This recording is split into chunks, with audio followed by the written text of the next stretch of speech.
Hi everyone. So, like I said, we are starting R052.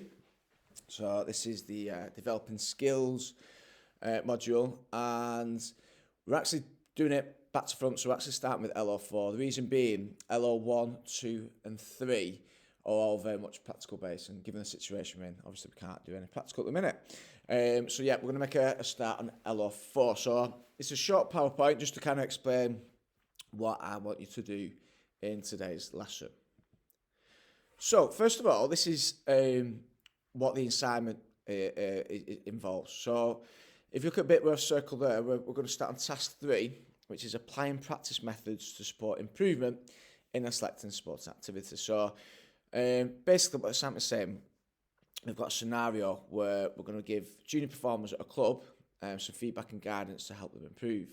So you decide to review your own performance as practice for this. So we're looking at how we can learn the skills of reviewing our own practice, the way we perform, so that we can use this as a means of helping other people. And in this kind of scenario, helping the junior performers at the club.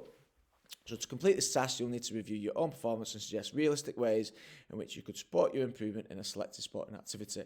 You will also need to apply these suggestions practically and measure any improvement achieved. So we're going to do the kind of legwork, do all the paperwork whilst we're in lockdown. Hopefully by the time we come out of lockdown, we will get to a point where we've kind of put some session plans together about how we can improve aspects of our performance, and then we can actually have a go at doing those practically, actually, put those ideas into practice. So the first part of task 3 looks at how we identify areas of improvement in our own performance in a sport activity. So we're going to identify what the key skills in the activity are, what key skills are our strengths, and what key skills are our weaknesses. So don't worry too much if this seems like a lot to take in. It probably is. It's, there's a lot of information, a lot of questions being asked, and a lot of kind of tasks. We are going to break it down week by week, so it will be very straightforward. So in terms of today's lesson then, we've got the following success criteria. So S1, we're going to select a team sport that you will base your assignment on. So as I said yesterday when I spoke to you all, it needs to be a sport that you're good at and that you're knowledgeable on. So, I use the example, this is a team sport, but I use the example of snowboarding. So I've been snowboarding a couple of times. I really like it. I really enjoy it, but am I actually that good at it that I could achieve a good grade for us to be assessed in it? No, I'm probably not. Do I know a great deal about it compared to other sports like football? No, I don't. So it'd be silly for me to choose a sport that I'm not good at, all right? Because it's going to hinder me and handicap me when it comes to achieving the marks. So for me, I think a lot of people will probably, particularly the lads, that's not to say the girls can't do this as well, because I know we have got some girls in school who play football, but football is going to be quite a popular choice in terms of the sport that people choose. Said this there about Leon, possibly choosing rugby league. Some of the girls might choose to pick netball or hockey, but let's keep it simple. Let's choose a sport that we are, able to perform in school and we're able to be assessed at, and we are knowledgeable when it comes to rules and tactics and things like that. So S2, what we're going to do is write an introductory paragraph about yourself and your involvement in that sport. So for example, we're going to include things like how long you've played that sport for, which team you play for, what position you play, what you enjoy about the sport, etc. And you can see that I spelled etc. I'm going to put ECT instead of ETC.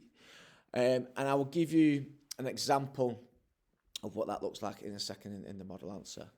S3, we're going to identify the main positions that make up the team. So for example, if we're looking at football, talk about having a left back, central defenders, right back, midfielders, right midfielders, wingers, forwards, goalkeepers, etc. And then finally for S4, we're going to identify all the different skills that can be performed in that sport.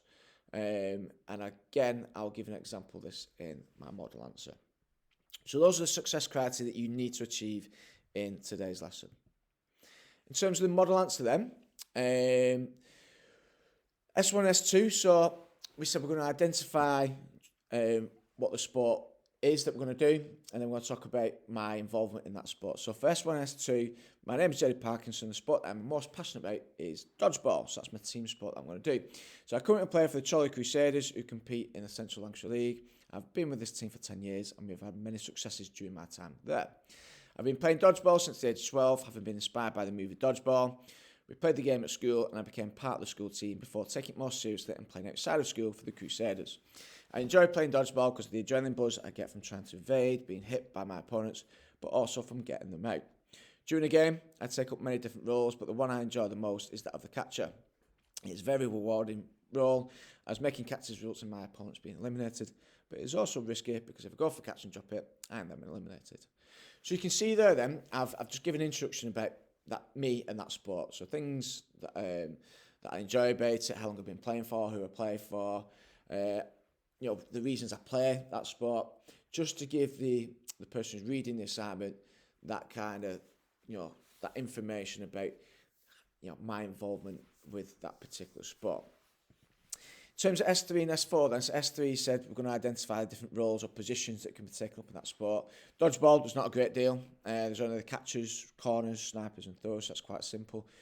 More, the more kind of players in a team, obviously the more positions can be. So you think about rugby league or rugby union, there's a greater number of players in a team than there is in a dodgeball team, so there's going to be a greater number of roles and positions. And S4, dead simple. The wide range of different skills that can be performed in dodgeball as following: so one-handed catching, underarm throwing, collecting, passing, two-handed catching, dodging, blocking, overarm throwing. Now, dodgeball is not a great sport to perhaps use as an example of this because there's only a limited number of skills that can be performed. But if you think about, hockey or football, those kind of sports, there are so many more skills that you might need to perform. So please don't kind of rush this section on S4. Give as many different skills as you can. The more skills you give, the better level of understanding it shows that you have.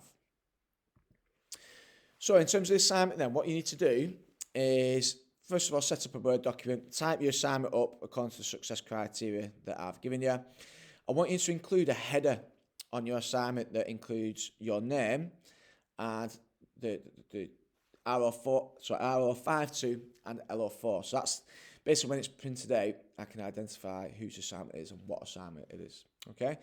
Then I want you to create a folder in your OneDrive and call it Sports Studies, and then add another folder within that called LO4. It's important you do that.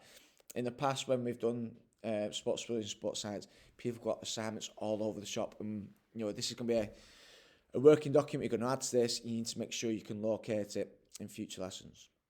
So save your document in this folder in the following format. So you put, when it says save as, you need to enter the name for the document. You will put your name, so in my case, Jerry Parkinson, followed by LO4.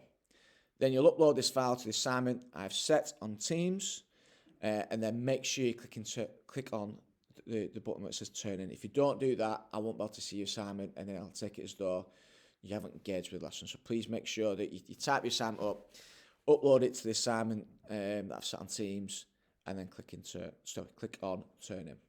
If you've got any questions on this, please email me or message me on Teams. But this needs to be submitted on Teams in order for you to get your engagement mark. Okay? Speak to you soon.